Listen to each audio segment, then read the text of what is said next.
আসসালামু আলাইকুম। আপনারা সবাই কেমন আছেন? আশা করছি ভালো আছেন।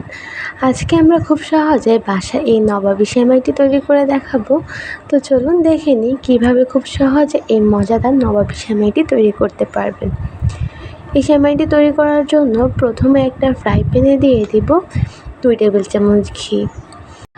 এরপর যখন ঘিটা গরম হয়ে যাবে তখন এর মধ্যে লাচ্ছা সেমাই 2 প্যাকেট দিতে হবে।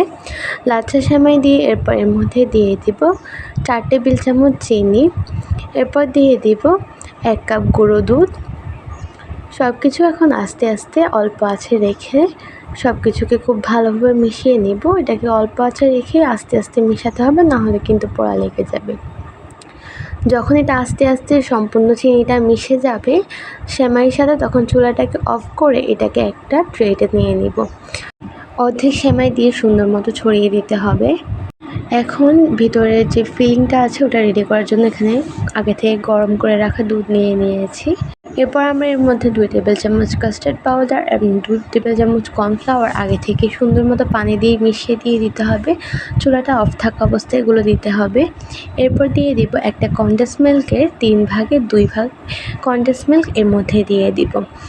কনডেন্স মিল্কটা দিয়ে এটাকে ভালোভাবে মিশিয়ে নিতে হবে। এরপর এর মধ্যে দিয়ে দিব 3 টেবিল চামচ গুঁড়া দুধ দিয়ে এবার এটাকে ভালোভাবে মিশিয়ে নিব। চুলাটা অফ থাকার অবস্থায় এটাকে সব কিছুকে মিশিয়ে নিতে হবে। এরপর চুলাটা অন করে সব কিছুকে ভালোভাবে নেড়ে চেড়ে অল্প আঁচে বেশ কিছুক্ষণ ফুটিয়ে নিতে হবে।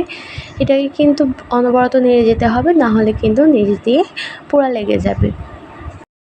এই কাস্টার্ডটা যখন একদম ঘন হয়ে আসবে তখন চুলাটাকে অফ করে দিতে হবে এবং এই অবস্থায় এটাকে যে সেমাইটা রেডি করে রেখেছিলাম আগে থেকে ওই সেমাইয়ের উপর ঢেলে দিতে হবে।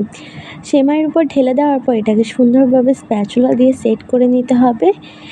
এরপর আরেকটা যে সেমাই আলাদা করে রেখেছিলাম ওই সেমাইগুলোকে এর উপর দিয়ে ছিটিয়ে দিয়ে দিতে হবে। সেমাইটাকে এই কাস্টার্ডটার উপরে দিয়ে দিতে হবে। যখন সম্পূর্ণটাকে দিয়ে দিব, সব কিছুই কিন্তু গরম থাকা অবস্থায় করে নিতে পারেন, কোনো সমস্যা নেই। এবার সব কিছুকে দিয়ে দেওয়ার পর এর উপরে কিছু বাদাম গুঁড়া ছিটিয়ে দিচ্ছি। এরপর এর উপরে ছিটিয়ে দিব কয়েকটা কিশমিশ আর কিছু কাজু বাদাম। সব কিছু সুন্দরভাবে ছিটিয়ে দিয়ে এটাকে ভালোভাবে ডেকোরেট করে নিব। আপনারা আপনাদের পছন্দ মতো ডেকোরেট করে নেবেন। তো আমাদের নবাবী সেমাই একদম রেডি। এবার আমরা এটাকে ফ্রিজে রেখে ঠান্ডা করে নিব। এটা যখন ঠান্ডা হয়ে যাবে তখন এটাকে ফ্রিজ থেকে বের করে নিব। আপনাদের কেটে দেখিয়ে দিচ্ছি এটা কতটা সুন্দর হয়েছে এই সেমাইটা। আশা করছি আমাদের আজকের এই নবাবী সেমাইয়ের রেসিপি আপনার কাছে ভালো লেগেছে।